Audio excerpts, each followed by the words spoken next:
여러분, 은퇴하면 어떤 삶이 기다리고 있을까요?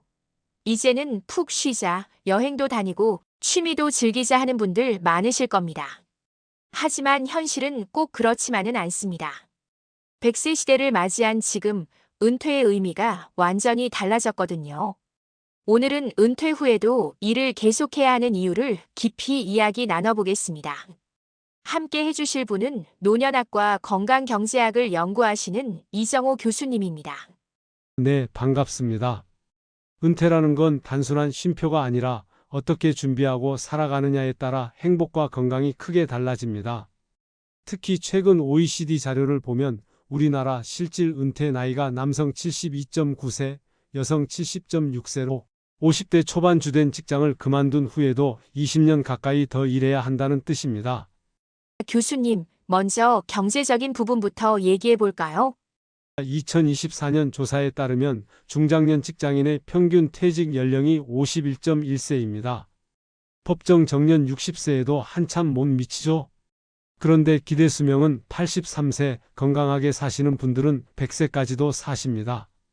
최소 3040년을 크게 줄어든 소득으로 살아야 한다는 뜻이에요.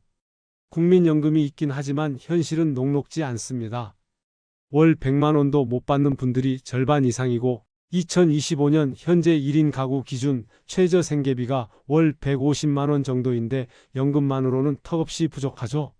저희 아버지도 55세에 회사를 나오셨는데 처음엔 이제야 좀 쉬는구나 하셨어요.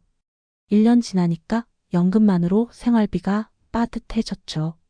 결국 편의점 아르바이트를 시작하셨는데 3개월 지나니까 내가 아직 쓸모 있는 사람이라는 게 좋다고 하시더라고요. 단골 손님들과 인사도 나누고 젊은 알바생들에게 조언도 해주시면서 오히려 활력을 찾으신 것 같아요.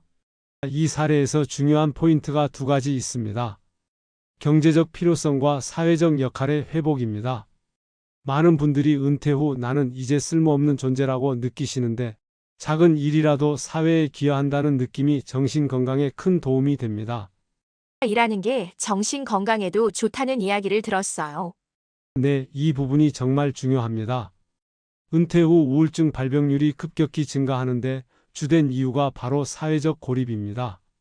직장을 다닐 땐 동료와 이야기도 하고 일정한 리듬이 있잖아요. 그런데 일을 그만두면 하루 종일 TV만 보거나 혼자 집에 머무는 경우가 많습니다. 서울대병원 연구에 따르면 규칙적인 활동을 지속하고 즐겁게 할 수 있는 일이나 취미 활동을 계속하는 것이 치매 예방에 매우 효과적이라고 나와 있어요. 저희 동네 60대 후반 김 할아버지는 은퇴 후 5년간 집에만 계시다가 우울감이 심해지고 기억력도 떨어졌어요. 그런데 동네 도서관에서 어르신 대상 책 읽어주기 봉사를 시작하신 후 완전히 달라지셨어요. 아이들 눈빛을 보니 내가 살아있다는 게 느껴진다고 하시더군요. 단순히 돈을 버는 일이 아니더라도 사회적 역할을 갖는 것만으로도 정신 건강이 크게 개선됩니다. 누군가에게 필요한 존재라는 느낌이 자존감 회복에 핵심적인 역할을 하죠. 신체 건강 면에서도 일이 도움이 된다고 하셨죠?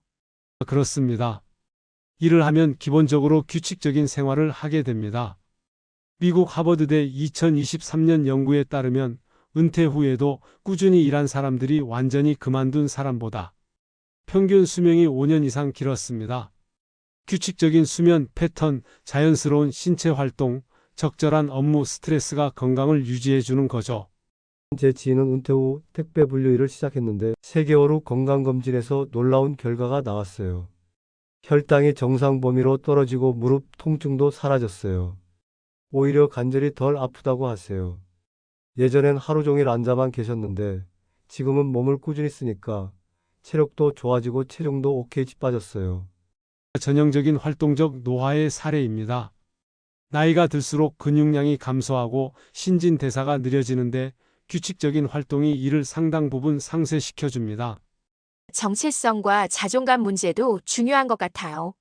어떻게 보면 가장 핵심적인 부분일 수 있습니다. 특히 우리나라는 여전히 직업 정체성인 경우가 많아요. 처음 만나는 사람에게 뭐 하시는 분이세요? 라고 묻잖아요. 은퇴하면 이 질문에 대답하기 어려워지는 거죠. 30년간 중학교 수학교사로 근무하시다가 정년 퇴직한 한 어르신이 동네 주민센터에서 스마트폰 교실 강사를 하게 되셨어요. 기존 수학 개념을 스마트폰 사용법과 연결해서 설명하니까 어르신들이 쉽게 이해하시더래요. 선생님 덕분에 손자와 카톡할 수 있게 됐어요 라는 말을 들으셨을 때 내가 평생 쌓은 경험이 헛되지 않았다며 눈시울을 붉히셨어요. 기존 경험의 재활용이 자존감 회복에 가장 효과적입니다. 완전히 새로운 일보다는 평생 쌓은 노하우를 새로운 방식으로 활용하는 것이 좋죠. 은퇴 후 일이라는 건 꼭 돈을 버는 직업만을 의미하지는 않는 거군요. 정확합니다. 내가 즐기면서 사회와 연결될 수 있는 의미 있는 활동이 중요해요. 봉사활동, 취미를 살린 부업, 지역, 커뮤니티 활동, 멘토링 등이 모두 새로운 의미의 일이 될 수 있습니다. 요즘은 시니어 유튜버, 온라인 강의, 공방 운영 등 디지털 기술을 활용한 새로운 기회들도 많아졌어요. 저희 어머니는 58세 퇴직 후 인스타그램 요리 계정을 시작하셨어요. 40년간의 요리 경험을 바탕으로 엄마표 간단 요리를 올리시는데 지금은 팔로워가 15만 명이고 월 200만 원 이상 벌고 계세요. 더 중요한 건 내 요리가 이렇게 많은 사람들에게 도움이 되는구나라는 뿌듯함을 느끼신다는 거예요. 평생 축적한 노하우를 디지털 플랫폼을 통해 많은 사람들과 공유하면서 경제적 가치까지 창출한 좋은 사례네요. 구체적으로 어떻게 준비해야 할까요? 단계적인 준비가 필요해요. 1단계 자기 분석하기예요. 내가 무엇을 좋아하는가? 무엇을 잘하는가? 어떤 의미를 찾고 싶은가? 이 세 가지를 명확히 하세요. 2단계 점진적 시작하기예요. 갑작스럽게 시작하지 말고 현직에 있을 때부터 천천히 준비하세요. 3단계 네트워크 구축하기예요. 같은 관심사를 가진 사람들과 네트워크를 만드는 것이 중요합니다. 정부에서도 50플러스 재단, 신중년 경력 형성, 지원 사업 등 다양한 지원책을 제공하고 있으니 적극 활용하세요. 제 아버지는 57세부터 은퇴 후 계획을 세우기 시작하셨어요. 평생 관심 있던 목공예를 주말마다 배우시고 60세 정년 1년 전부터는 연차를 내서 실습을 늘리셨어요. 퇴직과 동시에 작은 공방을 차리셨는데 3년간의 준비 기간이 있어서 시행착오를 최소화할 수 있었다고 해요.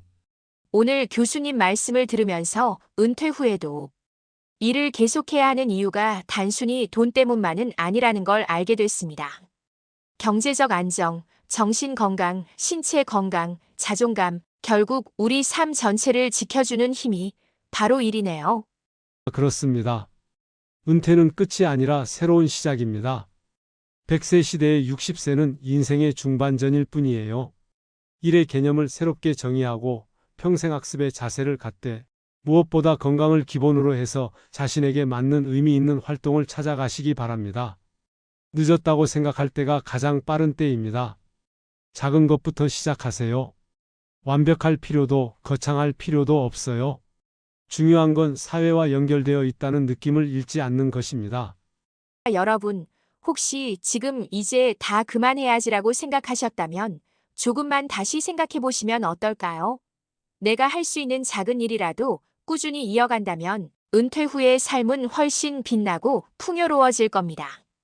100세 시대 우리 모두가 주인공입니다. 오늘 이야기가 여러분께 작은 용기와 희망이 되기를 바랍니다. 감사합니다.